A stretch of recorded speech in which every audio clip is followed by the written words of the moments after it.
सुशांत सिंह राजपूत की हत्या के बाद कई चीजें बाहर निकल के आई हैं। कुछ मैंने इंटरव्यूज पढ़े हैं, कुछ डायरेक्टली भी बात की है। तो उनके पिताजी का कहना है कि वो फिल्म इंडस्ट्री में हो रही टेंशन के करके बहुत ज्यादा परेशान थे। अभिषेक कपूर जिन्होंने उन्हें लॉन्च किया, उनके साथ हाल ही में एक फिल्म की है केदारनाथ। उनका कहना है कि it was a systematic dismantling of a fragile mind. Ankita जो उनकी लॉन्ग टर्म पार्टनर रह चुकी हैं, उनका कहना है कि वो सामाजिक रूप से की गई अपमान और बेइज्जती नहीं सहन कर पाया। तो अब मैं आपको बताऊंगी कि मूवी माफिया ने ना कि सिर्फ उनको बैन किया था, सिस्टमैटिक डिसमेंटलिंग, कैसे कतरा कतरा करके उनका दिमाग तोड़ा गया है, उनको मारा गया है।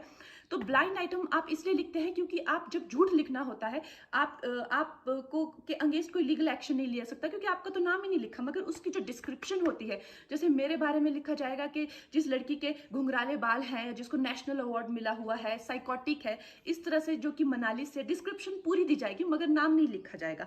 23 अगस्त 2017 को बॉलीवुड लाइव सुशांत के बारे में लिखता है कि वो जब भी सेक्स करता है तो सिर्फ अपने ही गाने सुनता है, वो सबसे बड़ा नार्सिसिस्ट है।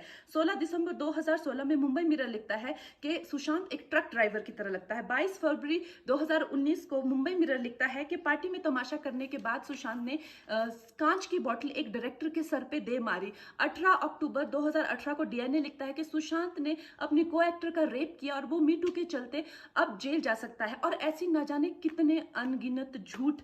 और ये जो बुद्धिजीवी जर्नलिस्ट हैं, ये जो चील कौए गिद्ध हैं जो मूवी माफिया के पाले हुए हैं, ये इसको मेंटल इमोशनल साइकोलॉजिकल लिंचिंग को जर्नलिज्म कहते हैं। मेरे बारे में आज तक जो भी कहा गया मैंने कुछ नहीं कहा, लेकिन जब एक स्वतंत्रता सेनानी के खिलाफ गंदगी लिखी गई, मैंने उस जर्नलिस्ट को कॉन्फ्रंट किया। आपको पता है उसी रात 4 सीनियर जर्नलिस्ट ने मेरे खिलाफ एक गिल्ड बनाई। ऐलान किया गया कि इसकी फिल्म को बैन किया जाए, फ्लॉप किया जाए।